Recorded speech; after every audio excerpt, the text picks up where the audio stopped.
Hi everyone, I am Kshithij. I have cleared the recent June 2026 FMGE with a score of 190 over 300. I did my MD MBBS from Davao Medical School Foundation, Davao City, Philippines. So I wanted to make this video to let people know how I prepared for this FMGE in just 3 months. I graduated by the month of March 9th, and then we had the exam by June 28th. So more or less it was three and a half months of preparation, dedicated preparation for FMG. So I wanted to share to you guys how I prepared and what are all the things that I wouldn't do, what are the things that I would do instead to make my preparation even better. And also I wanted to share what are the strategies that I used during my preparation, and I also wanted to talk about when to start the preparation for those who are in a foreign medical institution right now and doing their first, second, third year. I'll be talking about that as well. So before we get started, not all the subjects that we do in our foreign universities are the same as the one that come in the exam. There are some additional subjects and there are combination and cumulative subjects that are present for this exam. So that's why I took out a screenshot from the FMG bulletin, the latest bulletin, June 2026, that depicts all the subjects and the distributions of mark for each subject. So as you can see, we have two papers, paper 1 and paper 2, which will have 150 questions each. So in paper 1, each block will have 50 questions. So once you're done with 50 questions, you cannot go back to those 50 questions again. So 50 questions, 50 minutes. After that, the next 50 questions starts for 50 minutes. After that, the next question starts for 50 minutes. So totally 150 questions for part 1. And then for part 2, you have the same. Keep in mind, once you solve the 50 questions of the first block, you cannot go back to the second block. So this is a very time consuming process, and we have to make sure that our MCQ solving abilities are done up to the time constraint, and that we are able to solve it with precision and with enough time left to check some of the questions that you might have doubted, right? So with keeping all that in mind, as I said, take a look at all the subjects that we have for the FMG exams. We have anatomy, physiology, biochemistry, which almost have the same distribution of marks. And you have pathology, microbiology, pharmacology, which has the same distribution of marks. And then you have forensic medicine and toxicology, which has around 10 marks. And then you have the clinical subjects, medicine, which has the most number of questions, which is 33. And then you have the minor subjects like psychiatry, derma, radiology. And then you have surgery, anesthesiology, orthopedics. Surgery is the second most number of questions with 32. And then the third most would be obstetrics and gynecology with 30. See, these numbers are not always standard. There are questions that will be integrated with other subjects, because as you know, medicine is an integrated field. So there will be integrated questions conjoining many subjects that might feel like, okay, this is from pathology, this is from medicine, oh no, this might be from surgery. So that is also there. But first, before you start your FMG prep as foreign medical graduates, you should have an idea of what are all the subjects, and these are the subjects and these are the weightage, so that you have an idea about how you can approach your preparation. So with what I've analyzed for the past few years and the recent trend, including the June 2026 examination, there are some subjects which are very small and there are no difficult questions from these subjects. And those are dermatology, psychiatry, radiology, anesthesia, and orthopedics. All these subjects will have around 5 to 6 questions each. So there are some difficult questions from these subjects, but they're not going to be very, very difficult, and not all of them are going to be difficult. So that's why in these 5 subjects, you can take around 25 to 30 marks. So out of these 25 to 30, even if you manage to get 15 to 20, or let's say more than 20, then that would be a really good saver for you to cross the 150 mark, because the other subjects will contribute even more. And these are sure shot direct questions that you can answer with just basic studying and good foundations. So that's why I wanted to stress on this, because never skip these subjects during your FMGA preparation thinking that they're small, I'll just cover the main subjects. No, because the main subjects are going to have tricky questions, they're going to have longer questions, they're going to have more deeper clinical questions. But these ones, not a lot. I'm not saying these ones wouldn't have difficult questions, but I'm saying out of the 25 to 30 questions, I'm pretty sure more than 15 to 20 questions are going to be very easy from these 5 subjects. That is what I observed during this current FMG preparation and my FMG examination on June. So as I said, there are going to be integrated questions as well. It's not going to be from a specific subject, but rather a combination of medicine plus path, or medicine plus surgery, or surgery plus path, or pharma plus medicine, or etc. Any combination. There could be surgery plus anesthesia, It could be anything, right? Pharma plus anesthesia, it could be anything. Yeah. So I just wanted you to know that do not have a very straight and direct mindset that these are the subjects, the questions are going to be like this, and like that, and that I should mainly focus on the major subjects. That's the first realization I want you to have. Focus on these subjects as well. Do not tell yourself that it's okay, I'll do them at the end. Do it along with your schedule or the plan that you have, and make sure you set aside these 25 to 30 short questions so that you do not regret it later. And for the integrated questions as well, I'll talk more about it soon. So, yeah, before I get into a mind map that I have made about my preparation strategy, do not take any shortcuts. That's all I would say. The meaning of this is do not go for last minute revisions, do not go for, let's say, memorizing concepts. Understand the concepts, because with the recent trends in examination, even the current FMG examination, I felt that if a person knew a concept better than a fact, they had the chances of passing easily. Because these concepts, the concepts that you learn in your first year and second year, are going to take you a long way. So do not take any shortcuts right from the start. You can obviously use these shortcut tools towards the end for revisions, like the last minute revision videos or the rapid revision videos. You can use them at the end, but do not start with shortcuts. Take the long route, and at the end use the shortcuts smartly to revise and save time. And the other thing I would say, see, I wanted to tell you guys that I'm not making this video to tell you guys to follow something, to follow this, because I've seen multiple videos from students who have graduated from different universities and who have taken really good scores with FMG. But I've really not been able to follow their plans because it didn't suit me. I would tell the same to you guys. It's not necessary that what I'm sharing to you, my strategy, that you have to follow.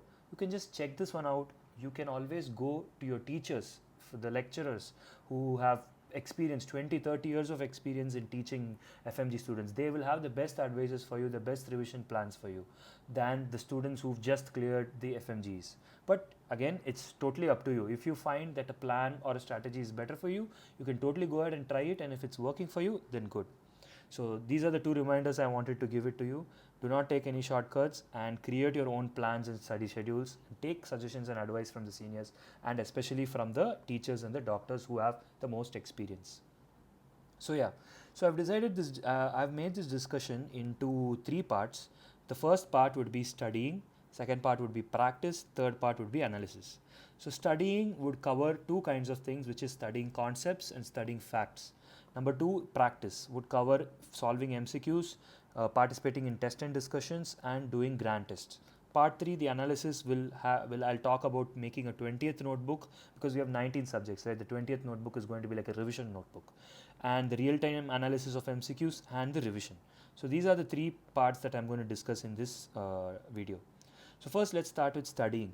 So when you talk about studying, you have conceptual topics and then you have factual topics, right? So let's take, there are 2 categories of people. Some of you watching this video might have already graduated or are towards the end of your graduation, towards the end of your 4th year or your final year, right? So if you have already graduated, or if you're towards the end, you do not have time to visit the books again one by one, line by line. If you do have the time, then well and good. But if you do not have the time, I would say learn the concepts from the lectures and by solving MCQs. But if you're still in med school, let's say first year, second year, or third year, I would strongly suggest read books, build good conceptual knowledge through the books and through the activities that are conducted in your med school, because that's going to stay in your mind forever, because they'll have a very good active recall for you. Do not go for learning via this method. Instead, go via reading books, seeing your cases, discussing with your teachers or your faculty in your med school. Trust me, that's going to come a long way. Now, what about facts? So for facts, you obviously have to create a lot of mnemonics, funny mnemonics. You have to go actively recall. For example, if you see a specific word, if the specific scientist's name, or if a specific instrument's name, or if a specific drug's name, you should always actively recall in your mind where else it's used, where else I've heard a similar name. So all these things are called active recall. Keep doing that in your mind repeatedly so that you have some revision in your head actively instead of having passive reading of notes. And then you have spaced repetition. You have to keep on repeating, revising again and again the things. So conceptual and factual studying. So yeah, this is one of the major questions that people ask, and some of my juniors from my school DMSF has also asked me when to start preparing for FMG. So if you're a first year watching this video, please do not start preparing for FMG from first year dedicatedly. Focus on your concepts, focus on your foundation, focus on gaining more knowledge about the subject. If you're a second year, I would suggest the same. Focus on the concepts, focus on your university activities like the group discussions, the small group discussions, the team based learning, the PowerPoint presentations, the case presentations. Focus on all that because that's going to give you a good conceptual base. This conceptual base can be later used for your clinics and also for the FMG preparation as well. Do not make the mistake of studying dedicatedly for FMG from the first year or second year. At least that's what I feel, because there's no point, because FMG is a very doable exam if you have the good foundations and the good concepts and a proper preparation strategy for the last 3 to 6 months. You do not have to start from your first year for FMG. You can go ahead with your school, you can go ahead with your concepts, the labs, the clinical scenarios, the discussions with your teachers. And for your third year, when you go for the clinics, apply the concepts in the clinics, learn from the clinics actively, do the presentations, do the case presentations. Obviously, I want you to have fun as well in the first, second, and third year. But all I'm saying is learn the concepts when the time is appropriate for it, and make sure you have a good experience in the clinics actively and proactively. Go look for opportunities and learn by yourself. And the ideal time to start FMG preparation would be your fourth year. That's when you have to actually start your FMG preparation. Now let's see what the next question people are going to ask is, should I go with online coaching or offline coaching? Now again, it totally depends on you, because me personally, I chose offline coaching because I'll have a lot of distractions at home. Not that they're negative distractions, I just have a lot of distractions at home that will not let me be locked in for the exam. But if you are someone who will not be disturbed at your home by your family, by your friends, who will not be given any errands to run or any work to do, you can comfortably choose online and sit at home. Or you might be a person who is good at sitting in the class and listening to a class. Or you might be someone who will learn through the recorded lectures or the live lectures by skipping forward, by going backward, all those things, right? So it is you who should decide if you need online or offline. I'm no one to tell that you can better take online or better take offline. So it depends on your family, your friends, and the other factors that play a big role. Now about distractions, especially social media. Many people have some questions that should I delete social media, should I delete Instagram, should I stop watching YouTube before the exam when I prepare for FMG? Again, that's totally up to you. I have a lot of friends, and even me as well, I watched a lot of videos, YouTube videos. I've seen them for entertainment during my preparation, and I have friends who continuously doom scroll through Instagram and still cleared the exam with a very good mark. Right, so it depends on your control how you're going to use it. Are you going to use it as a reward, or are you going to use it as an escape mechanism to not study? So it totally depends on you, social media, right? So next, resources. So for resources, according to me, Marrow is the best resource for QBank, PYQ test series and giving grant tests. And now in no way I'm promoting them, but this is what I feel. I've done this. QBanks, PYQs, test series and grant tests are super good in Marrow, and they have a very good accuracy and precision. This is also recommended by a lot of doctors and lecturers for FMG. Now, FMG focused lecture and videos, I would say do not go for Marrow immediately. If you are in first year, second year, third year, then maybe yes. If you want to learn concepts in detail, or if you want to learn more in depth, go for the Marrow main videos and build your concepts. But if you're already in fourth year, I would suggest watching FMG focus lectures video. And now again, there's a question, where do we find these focus lecture videos for FMG? And these videos could be of any platform, RISE, PWMed, MIST, Cerebellum, DAMS, it could be anything, Core BTR, it could be anything, it's your choice. Talk with your seniors who've cleared the exams and ask them which is the best platform that they've used, try them out, and then you purchase the plan and watch the lecture videos. For me personally, I've always had the mentality that choose the best teachers for you and not the platforms. So I've used multiple platforms to choose the best teachers that I want and not the platforms itself. The platform only I've chosen Marrow is for QBanks, PYQs, test series and GTs. But to learn and to watch the lectures from fourth year onwards, or during your dedicated FMG prep after fourth year, after your graduation, choose the best teachers for you. So this is a list of teachers that I've made, that I've found are best and that I've followed. So you can just take a look at this list. Maybe you can try and check out the video lectures of these teachers in their respective platforms, or on Telegram if you have any channels. and you can decide what's best for you. Okay, so do not go stick to one single platform, stick to the best teacher that you can find for a single subject. Okay. Okay, now the main question is, how do I study? So if you're, as I said, start your FMG prep from your 4th year.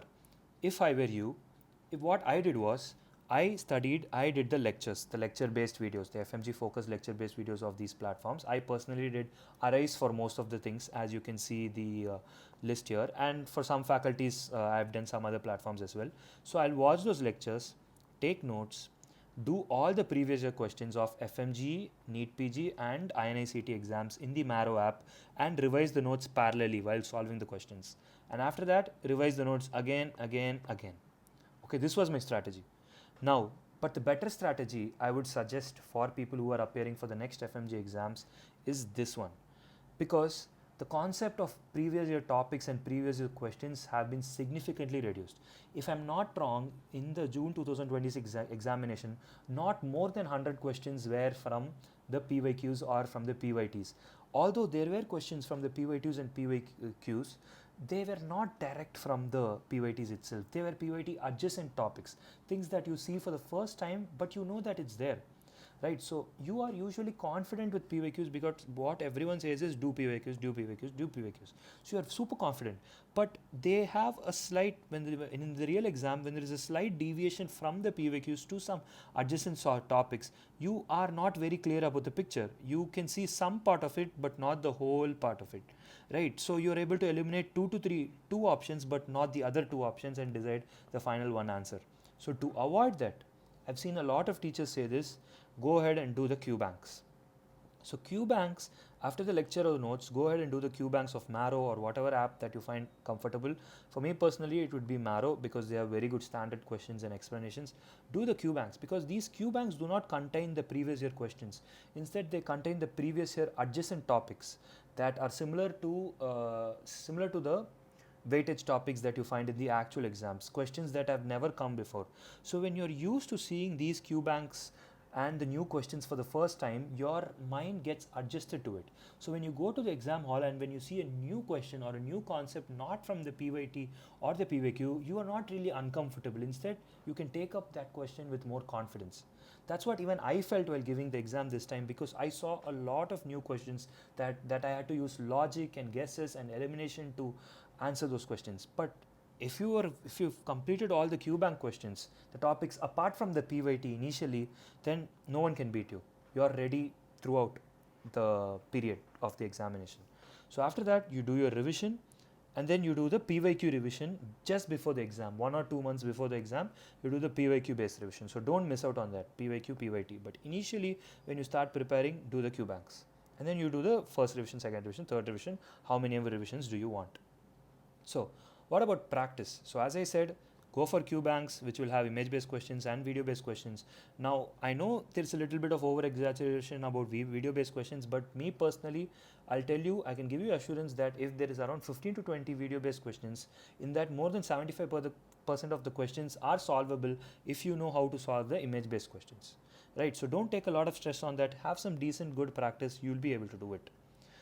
And have a daily target of around 10 questions. If you're starting from your 4th year or 3rd year, try to do at least 10 questions actively, proactively. Then slowly increase it to 20, 30, 50, and then finally, when you're at the dedicated phase of your FMG prep, you should be doing at least 100 MCQs per day. And then also do test and discussions with whatever platform that you have. The doctors will be discussing the questions, and you can listen to those discussions and understand how to solve a specific question. And as I said, PYQ, always do FMG, NEET PG and INICT questions as well, because the questions in the recent FMG exams were up to the standards of NEET PG and INICT. And finally, about grand tests. So grand tests, you do this right after completing your 4th year or your final year. Give one GT and see where you stand. Any platform, but I would suggest it's Marrow or any platform that has a free GT. Go ahead and give a GT and see how much marks do you get. Analyze what are the difficult subjects. It will give you an analysis where you should work on, what are your strengths, what are your weaknesses. Analyze that and get to know where do you stand. But during your dedicated FMG prep months, 4 to 5 GTs is enough as per me. And when you give those GTs, simulate the actual GT environment that you usually give. Simulate the actual test environment. Sit for 2.5 hours for the first block, 50, 50, 50, and sit for another 2.5 hours for the second block, 50, 50, 50. Right? So that is about GT. So now once you give the GTs, it's not important that you look at the marks or look at how much you've gotten right or look at how much you've gotten wrong. It's important to analyze the GT and learn from your mistakes. So that's where the 20th notebook comes to play. So I made a 20th notebook for the following things. So you have 19 subjects, right? The 20th notebook is your +1 revision notebook, the ultimate revision notebook, I would say. So in my 20th notebook, I would write down the mistakes or the concepts or the facts that I did wrong in my grand tests. And I would write down all the difficult concepts that I've encountered during my preparation. And I would also write out all the important facts like the development milestones in pediatrics, the vaccines in PSM, and all those things I would compile in a 20th notebook. So this 20th notebook would compile of all my weak and very volatile topics that I can revise anytime and get a good refresher quickly. Okay, so that's about the 20th notebook. This is very crucial and this will be super helpful for you. Please try to follow this. Now, analysis. As I said, when you do MCQ practice, actively recall. So from the different options, actively recall. If you look at a word and if you can remember that this word I've seen it somewhere else in some other concept, go think about that concept. Explain that concept in your head to yourself or to your friend. Okay, and go through the explanations. Do MCQs actively.